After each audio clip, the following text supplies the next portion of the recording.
South Africa is a demoralized nation filled with people who believe themselves to be powerless, oppressed, and hopeless. That used to just be a black thing under the fascist apartheid regime. Under the ANC, this has been done to everybody. This is why white people are always raging about BEE and how things have gone to the dogs and, of course, the good old days. This is why you see the blacks, the shack-dwelling, tire-burning, township protesting blacks, always burning things and protesting, because they too feel themselves oppressed.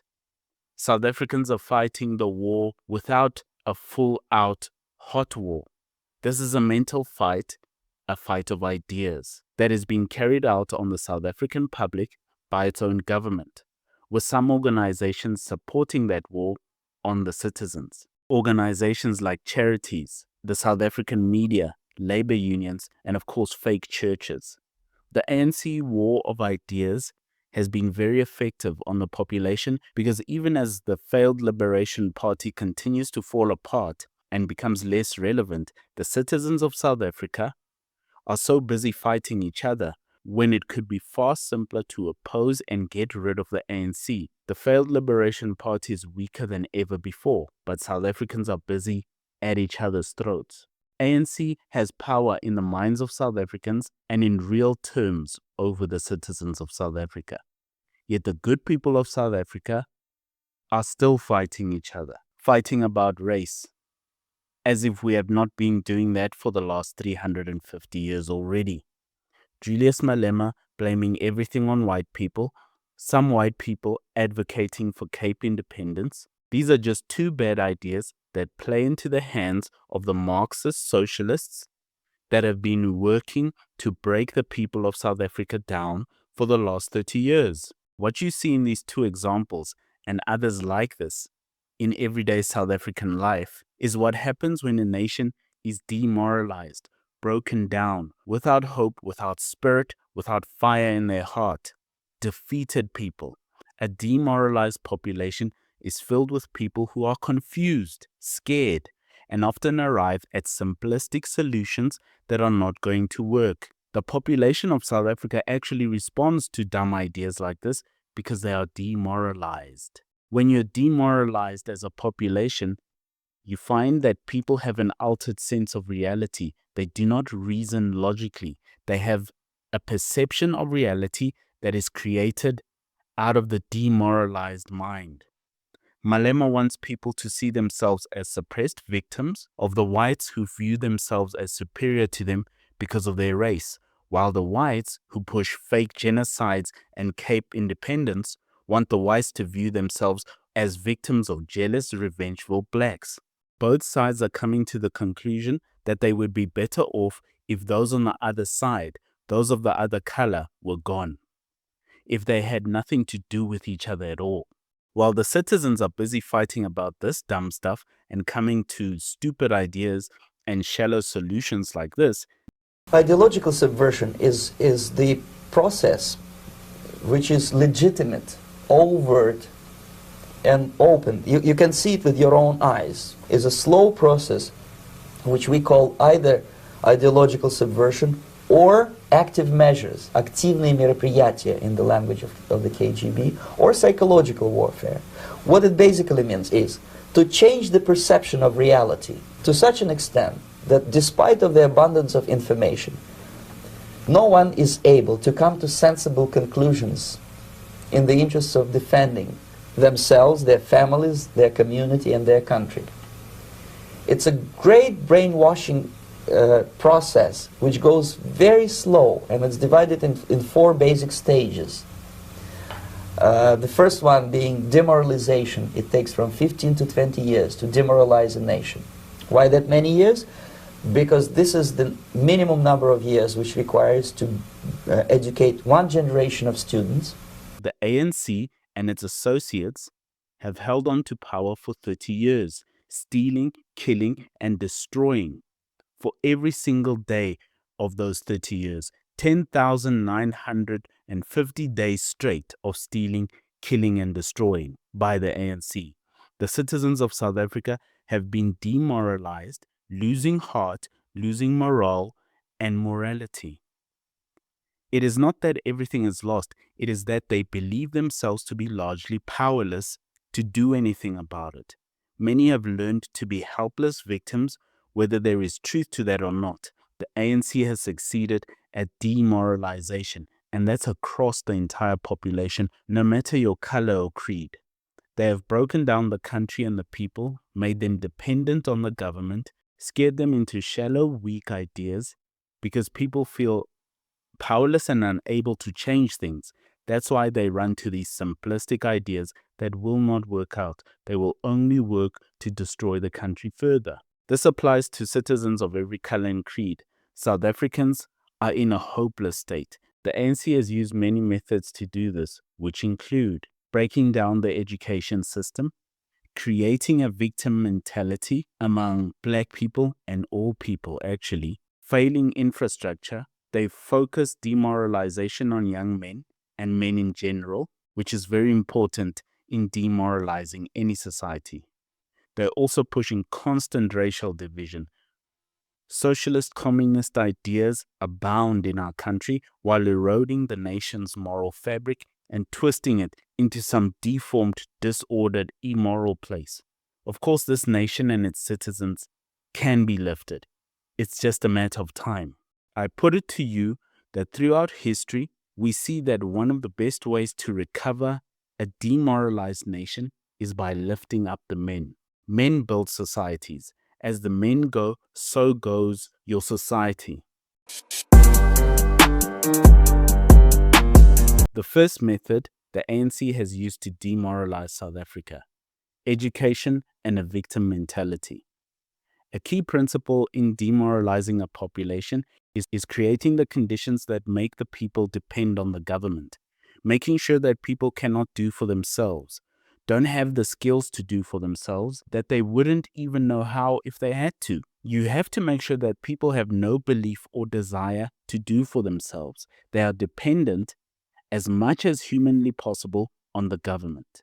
Me personally, I wouldn't take this level of disrespect. Our failed Liberation Party has used two areas of society to their advantage to achieve dependency of the citizen on them. First, the education system. If the fascist apartheid regime wanted black people minimally educated, working labor jobs, and rising only to a certain point in their career and no further, the ANC wants something different. The socialist regime of the ANC wants most black people rising only to the level of collecting a social grant. That's how educated they want you to be. Can you collect a social grant? Now you've reached maximum.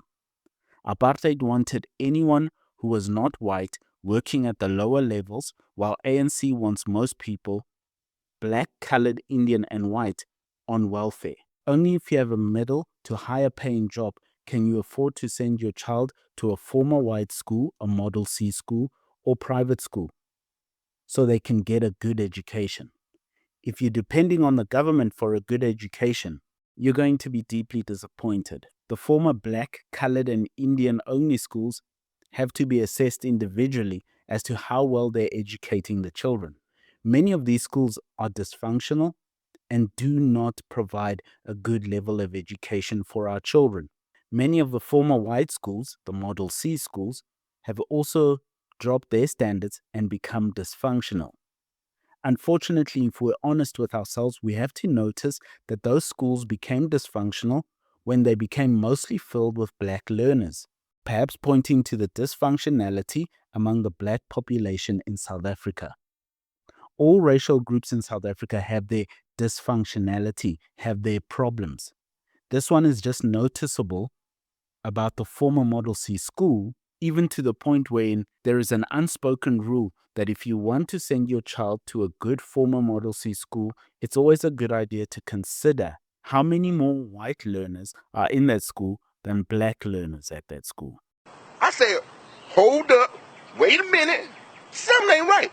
Or at least ensure that the school is for people of a certain socioeconomic class. In other words, this is a school for children with rich parents, if you want it to be a good school. I don't make the rules, I'm just reporting what we all know and what we see in this country. Having said that though, There are good, even great schools that are former black-only schools, colored schools, and Indian schools, and they actually still bear those demographics. It's not like white people are sending their kids to those schools.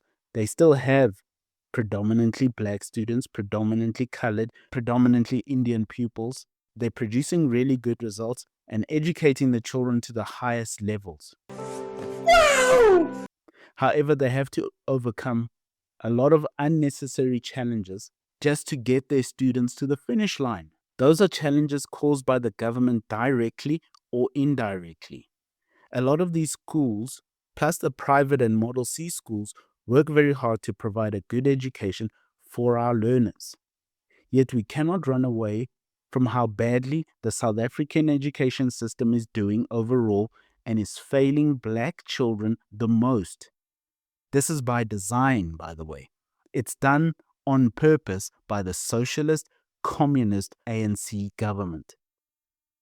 A well-educated population does not feel dependent to the ANC. An educated population starts to think for themselves and does not need the ANC. 15th anniversary celebration in Murulen. Just your take on that, the president's visit here? No, I'm happy the president is here to come and celebrate with us because we are What 21. And What 21 is special because we are under the leadership of Comrade Councillor Rambo. He's addressing many issues. Although there will be challenges of service delivery here and there, but at the end of the day, the good thing about Councillor Rampo is that when there is a problem or when there is a shortage of water, he is there, he is on the ground. He does not hide himself. So I'm happy the president is here, and also some of the issues that he's tackling is the issue of unemployment. He's busy with that. He's realizing with the mines around our community. So far, so good. It's okay. And one other thing that he is doing, Comrade Rampo, is that he's supporting all the schools in this ward. This is not what the ANC wants at all. Thus, we see a once strong education system, even under the fascist nationalist party, now become one of the lowest ranked education systems in the world. South Africa has historically ranked near the bottom of the Program for International Student Assessment, PISA. In the most recent cycle, it has placed 75th out of 76 countries evaluated for basic skills in maths and science. The system is often described in South Africa as dualistic. A small percentage of schools, mostly private and former Model C schools, offer world-class education, while the majority of the rural and township schools face severe infrastructure and teaching resource shortages. This inequality is the primary reason the national average remains low on the global stage. In South Africa, the school dropout rate is often referred to as the hidden crisis. It's not really that hidden, to be honest, because the annual matric pass rate, which reached a record of 88% for the class of 2025, often masks how many students left the system before reaching the final exams. According to the latest data and research from the Zero Dropout campaign and the Department of Basic Education itself, as of early 2026, we are under what we call the Rule of 40. The most consistent statistic used by the researchers is that 40% of learners who start grade 1 will drop out before completing matric. Out of every 100 students who enter the schooling system, only 60 will reach grade 12, leading to a real throughput rate that critics estimate is closer to 55 or 58%. There's some critical leaking points in our education system or in the journey or the school career of one of our children. Students don't drop out at a steady rate. There are specific grades where the system leaks the most. Grades 10 and 11. This is the highest risk period. Many learners struggle with the transition to more difficult subject streams or are weeded out by schools to ensure higher matric pass percentages. At grade 9, which is the end of compulsory schooling in South Africa, some learners exit right there. Though the government has introduced the General Education Certificate, or the GEC, to encourage these students to transition to a TVET college, a technical and vocational college, rather than leaving education entirely. There's a difference between girls and boys here. The education department highlights something they call the vanishing boy child, meaning that boys are significantly more likely to drop out than girls. In the 2025 matric cohort, girls made up about 56%, while boys accounted 44%. The trend continues into university. 50 to 60% of first-year university students in South Africa drop out before completing their degrees, often due to the financial strain or inadequate academic preparation from the school system. There's of course a poverty problem. There's a need to find work so that you can have funds for transport and uniforms. Repeatedly failing a grade or repetition is the number one predictor of a student eventually dropping out. There are social issues like teenage pregnancy, responsible for up to 10% of female dropouts. That's when you know your family structure is falling apart, which means your country is falling apart. This is demoralization. And the lure of gang membership is what pulls away a lot of boys, yet again pointing at a lack of family structure. That is a demoralized country. A 2026 report emphasized that unmet mental health needs and unsafe school environments are major push factors. Of course they are. When you have children drowning in pit latrines at your schools, what other things are going on there that would cause students to be pushed out, to want to get out of that place? Not to mention the gangs and violence that exists in our schools. Police and Gauteng education officials are trying to establish how a knife ended up in the hands of a school pupil, resulting in the stabbing incident that left at least one learner dead. The incident occurred at Thaba Jabula Secondary School in Pimville on Thursday. This is a broken and demoralized country. In January of 2026, when the official pass rate was announced at 88%, Stop the cap. Stop the cap right now. Stop the cap.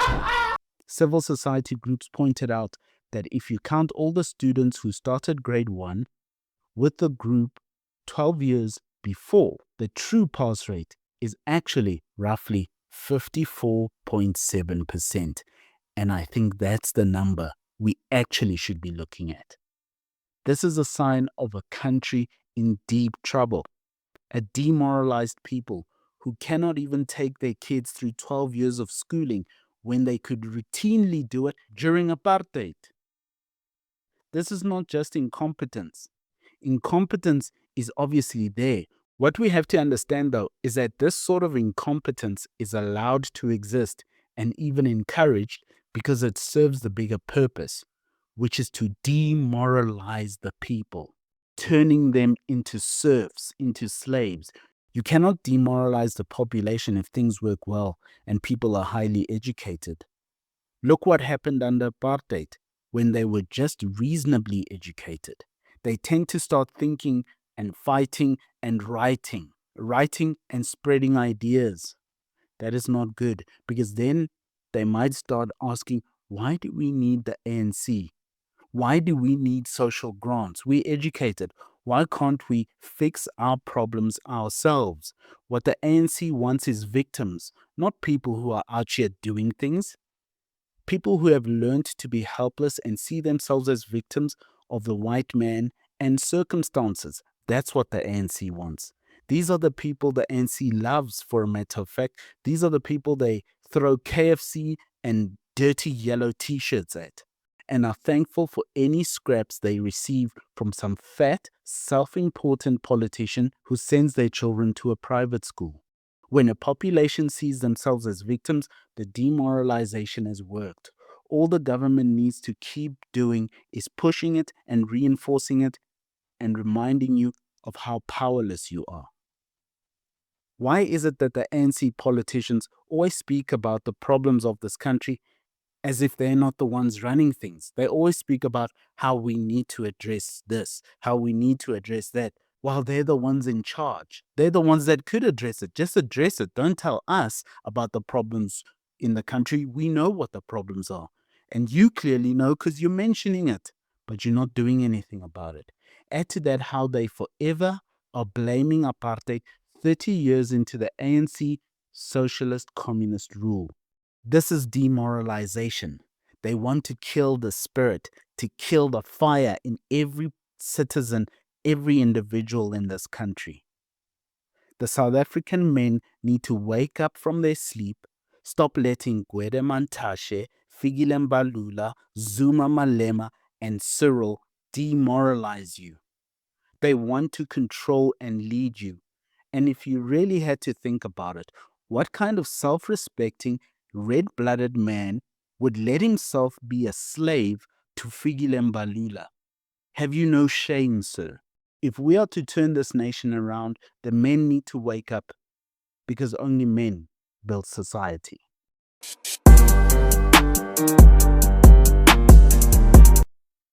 The second method the ANC socialist government is using to demoralize this country is the failing infrastructure.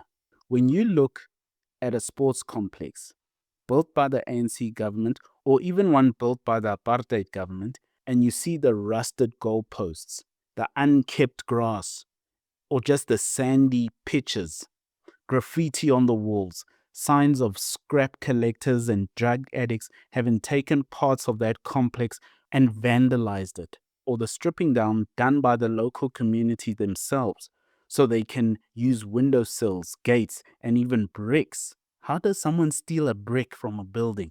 A built building. Not a pile of bricks, a brick out of a building that is already being built. When things like this are being taken from these sports complexes and you see them in communities all over South Africa, so that people can use these things to sell for drugs, to use on their own homes, you are looking not just at incompetence, thievery, or corruption. What you are actually looking at is structural or symbolic demoralization, as I call it. This can be applied to dirty, unkept government buildings, to litter that fills our streets and our country, to abortion posters that are almost impossible to remove for some demonic reason, street lamps that never come on, or for some reason that are always on. Not to mention the robots that don't work and the potholes that just seem to never end. Include the slow and bad service at police stations, home affairs, or the licensing department, state museums falling apart, water, electricity, pit latrines at South African schools in the 21st century. All of this is just structural, or what I call symbolic demoralization. If everything all around you is falling apart, that means your country and your life is falling apart. Nothing works. However, at the same time, you are dependent on the government. The same government that is largely at fault for how the country looks. And it looks like a third world mess in most parts of this country. They even had to clean up Johannesburg for the G20. These people are sick. We've started this cleanup long ago before G20 in various names. There's a name given to, before it became war on waste, it was a cleaner, Joburg, the cleaner with a K, not with a C. Before that, there have been a number of campaigns long before we even knew that there'll be G20, in this particular country. And in any event, when visitors come to your house, what do? Would you not clean your house to make sure that visitors have a good impression about your own space? And when the buildings and surroundings in your nation are unkept and broken down, it brings your thinking and your spirit down.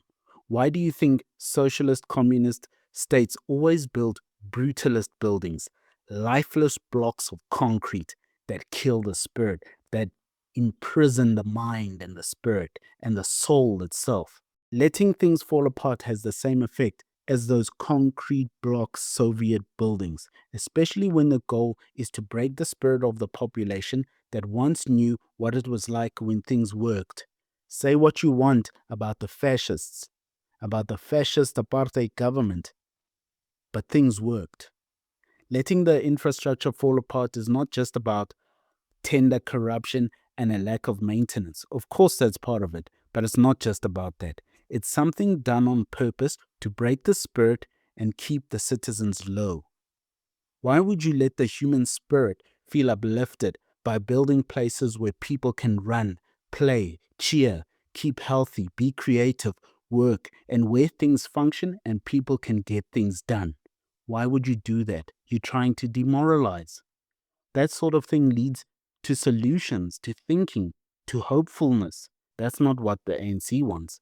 The fascist apartheid regime knew that the trick was to have a balance where things work just enough while you suppress the people. You want to kill their spirit and their mind just enough so that they can be productive in your mines and in your companies and in your factories.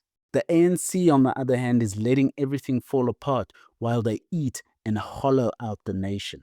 Their hope is that when everything is imploded, all we have is them, and we will beg them to suppress us.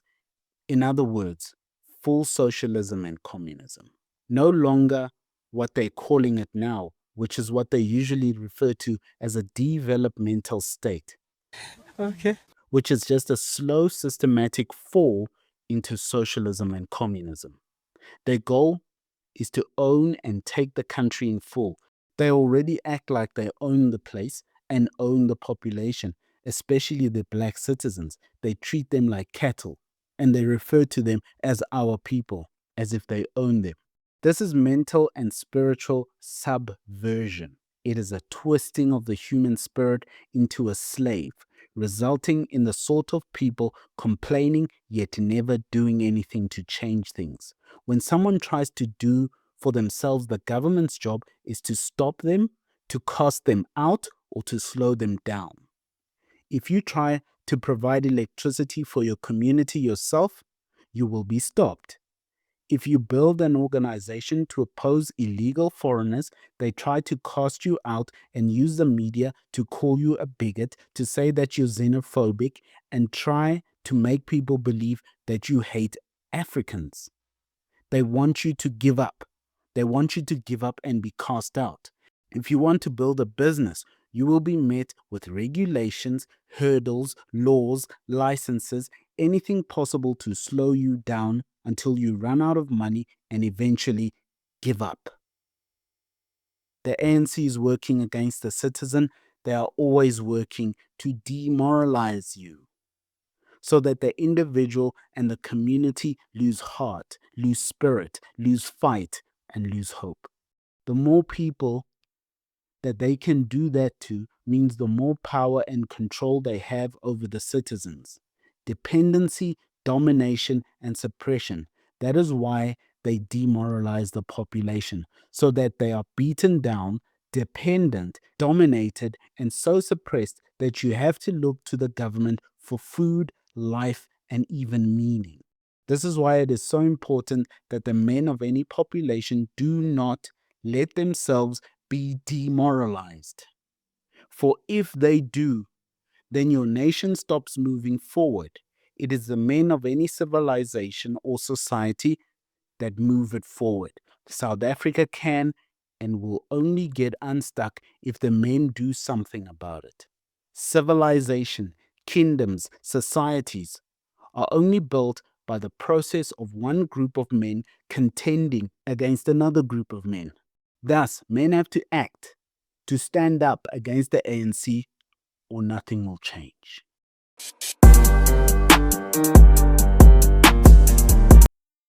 The third method that the South African ANC socialist government is using to demoralize South Africans is weed, also known as marijuana, and young men. If you want to properly demoralize a people group or society, you have to demoralize the men first and quickly. The best way to do that is to do it to them young and make it permanent. The ANC found a very clever way to do that. It is low cost and creates permanent self-demoralization in young men of a population. What they did was to legalize the personal use and growing of weed, marijuana, calling it personal use. This happened in 2018 already. Long Street in Cape Town. It's known for its vibrant nightlife and as a place to buy cannabis and other drugs. If you're found with cannabis on you, police can't arrest you because possessing small amounts of cannabis is legal. But because this is a public area, you can't smoke it here, nor can you buy it. South Africa's police minister says the new cannabis laws will make policing more difficult. In my view, the legalization of marijuana is the single most effective tool to limit the potential of young men that the South African government has ever enacted. It is openly sold in many townships, it is used mostly by young men, and it rules their lives. They wake up early in the morning craving it and build their entire lives and personalities around it. Let me explain to you the real reason the ANC legalized personal use is to demoralize the fire in young men. I'm going to say what most people are scared to say, that weed is really making the South African youth weak, slow, and also complacent. This isn't judgment, it's just truth. Ask yourself, why now? Why is weed suddenly legal while the country is collapsing? Guys, weed kills your hunger. You can't fight for your future when you're high every day. Weed keeps you satisfied with less. You stop wanting more. It delays your sense of urgency to build something meaningful, to train or to master or learn a new skill. The very things you need to rise, you lose when you smoke weed every day, guys.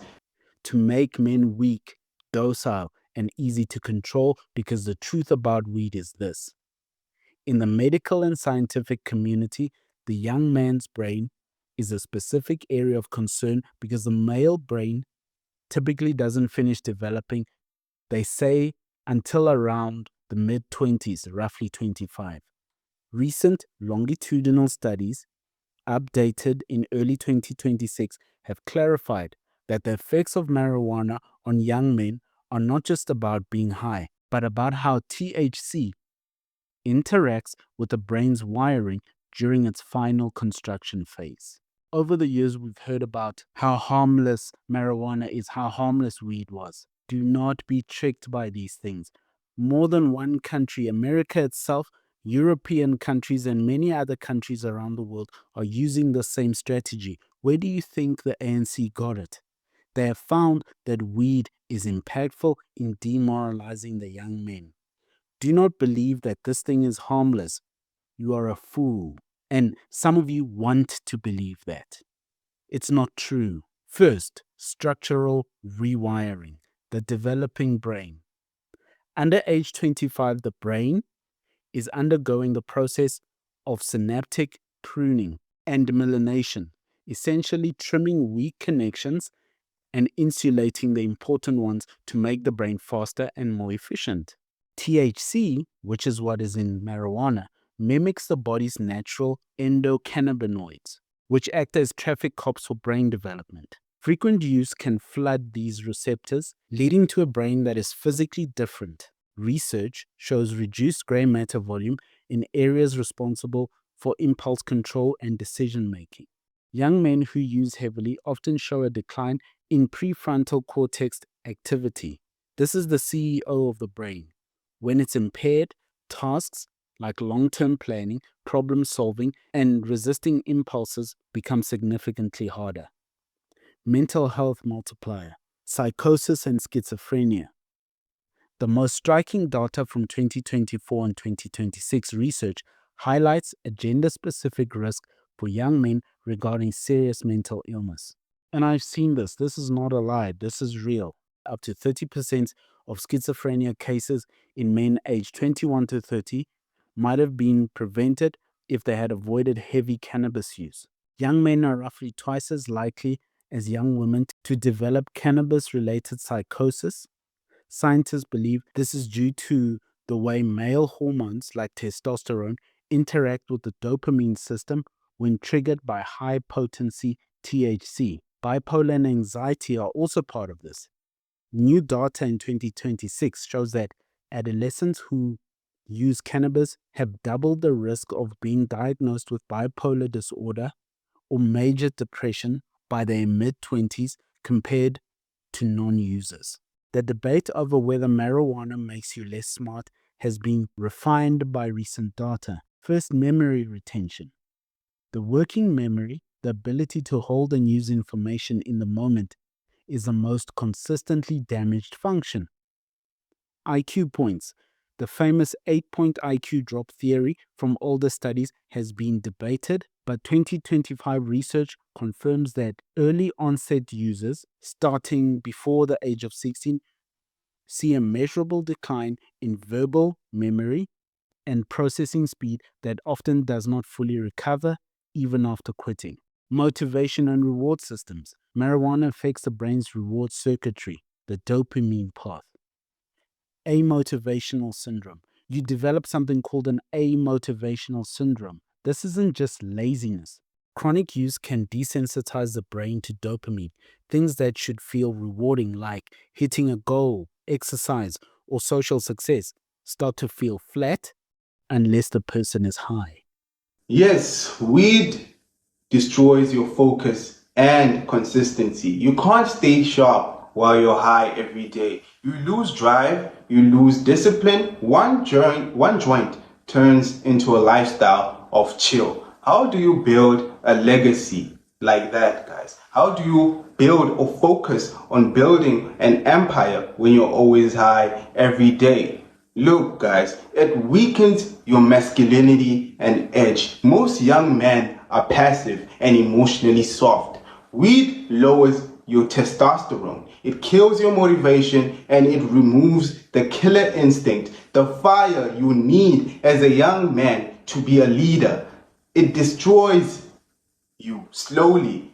You see, this fire that you once had as a young child, it dies slowly when you smoke every day. Joint after joint, it's dying. Yes, guys, and right now I also want to talk about why the government is legalizing weed. Look, the government is legalizing weed because it will be easy to control the mind of the people. It will be easy to control the average citizen within the country. It's chess, guys, not checkers. You don't need to kill a generation violently. You just need to numb their ambition, to keep them high, keep them poor, and keep them distracted. If we're all smoking, we are not going to rebel against the system. We are not going to question it. And we are not going to build something meaningful, guys. Dependency. Because the male brain's reward system is particularly sensitive during the late teens, young men are statistically more likely to develop cannabis use disorder or CUD. So to make a quick overview of it, when a young man is under the age of 16 and use cannabis, they develop permanent structural changes, IQ loss, high psychosis risk, low damage, and damage the wiring of their brain. Between the ages of 16 and 21, if they use, they're at significant risk of developing bipolar disorder, schizophrenia, they have reduced educational attainment, and it's 50-50 if they'll ever recover. And between the ages of 21 and 25, the impact on working memory and career motivation is very high. You are impacted in your working memory and career motivation. Although you're at lesser risk of the other things that came up when you were younger, you can still get them. Weed, marijuana, is the ANC's government, and many governments around the world are using it. It is a weapon to demoralize the young men of South Africa permanently, because as you can see, it has long-reaching, long-range consequences.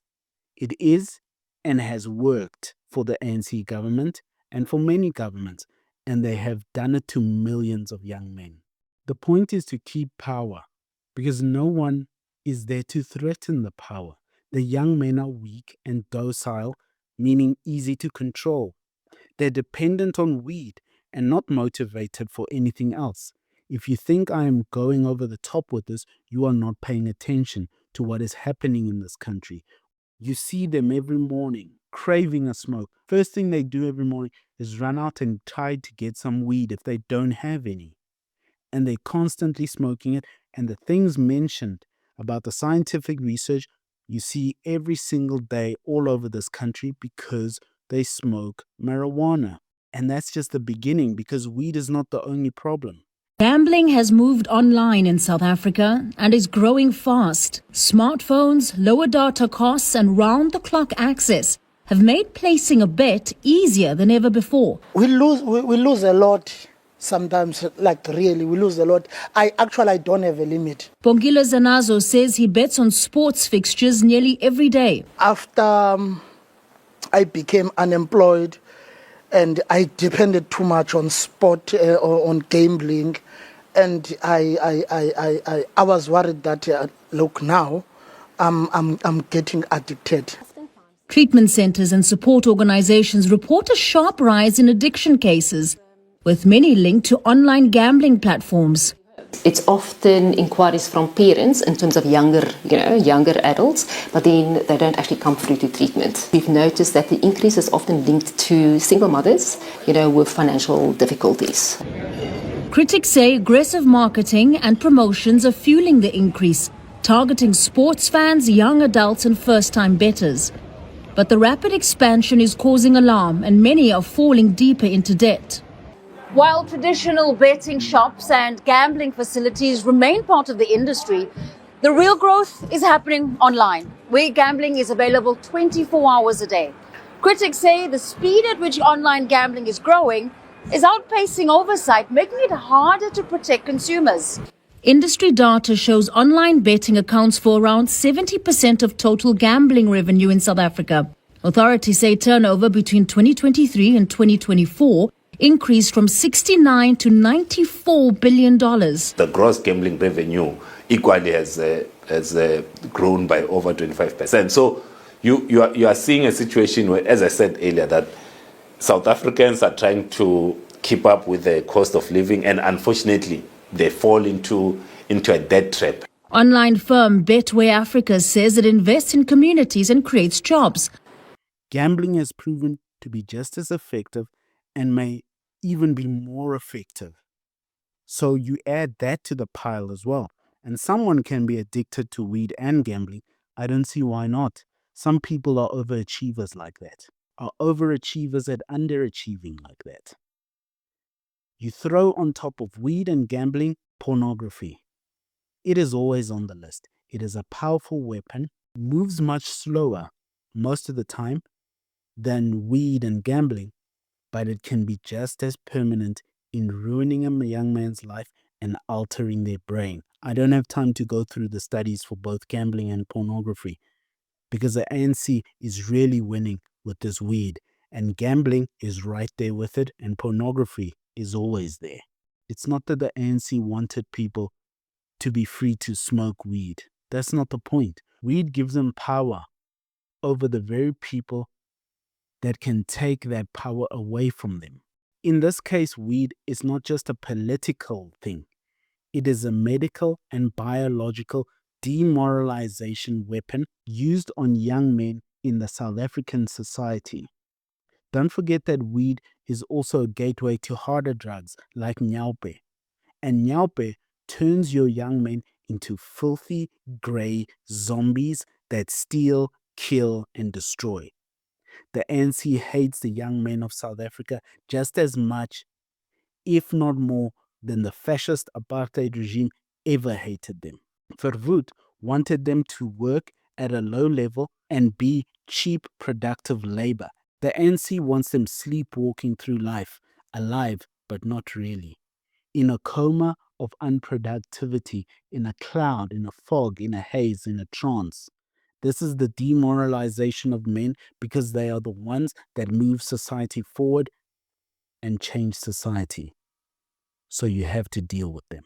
And this is how they've done it, and it's been very effective. It was legalized on purpose to control the men from their youth into adulthood. The weed changes their brains and turns them into slaves. ANC keeps power.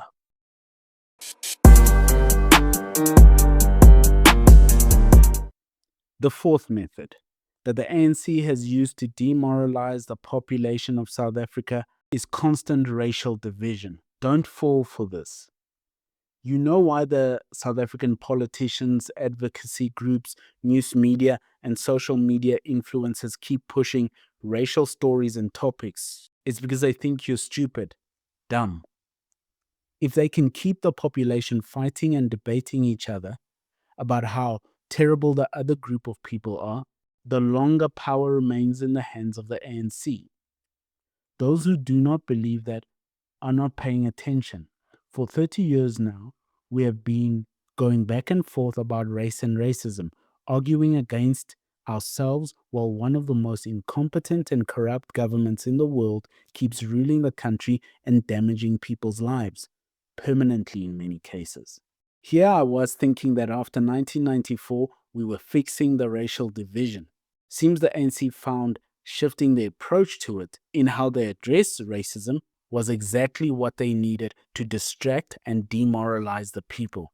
They had to find some way to kill the people's spirit, to stop people from saying and believing that South Africa was alive with possibilities. You can't have that if you're trying to build a population of serfs and slaves.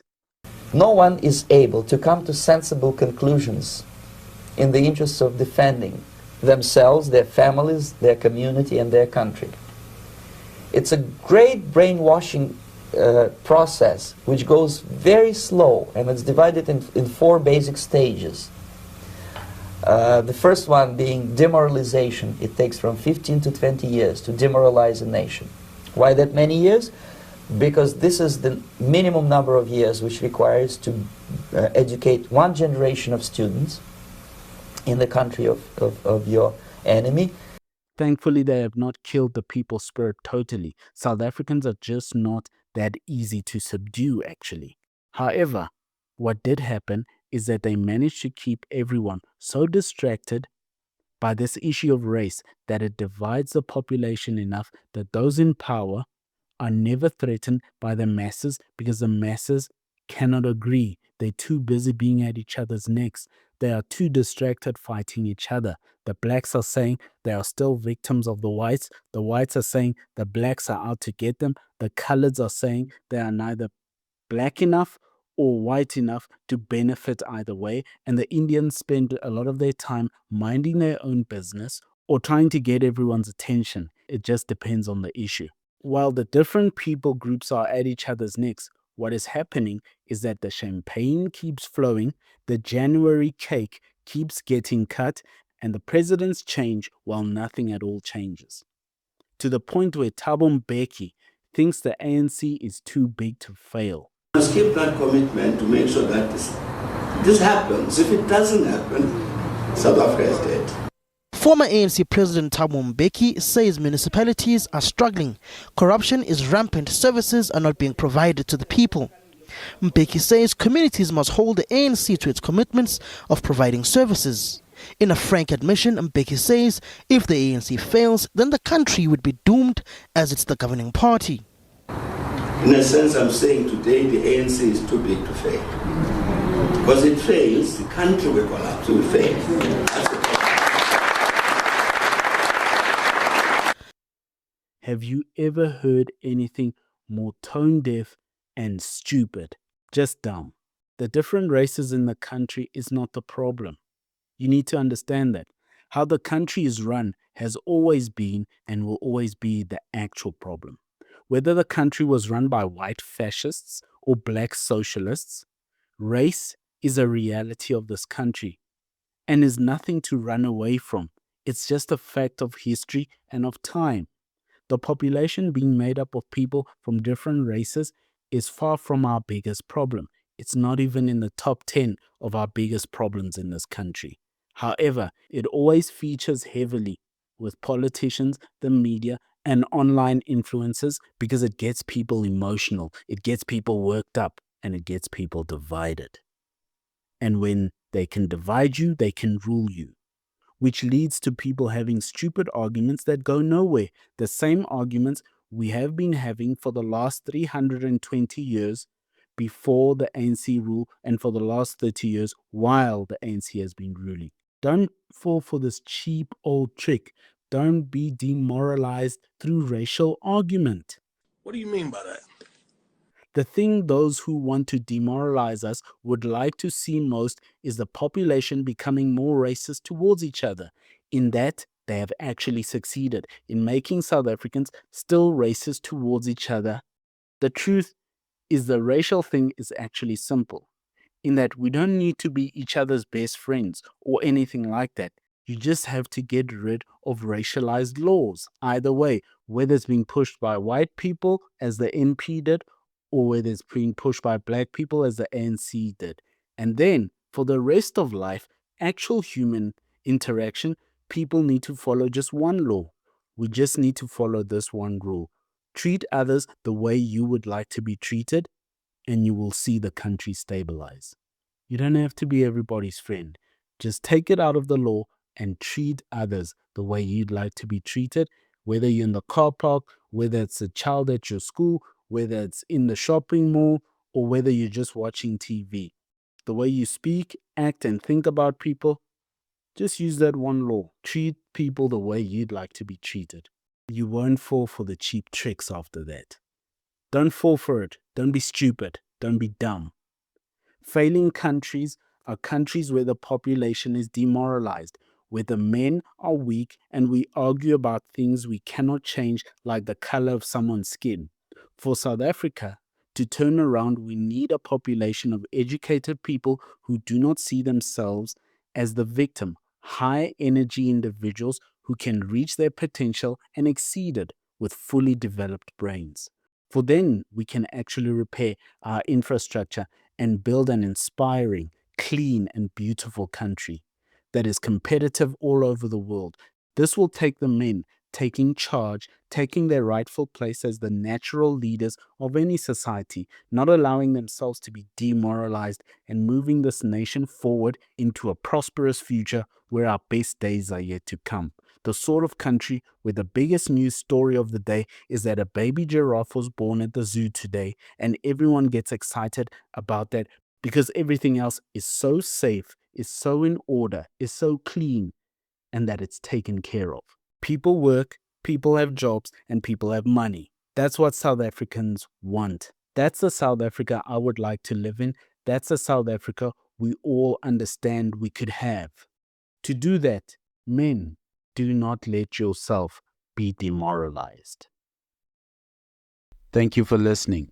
If you dare, buy us a coffee. The link is in the description. Magwala.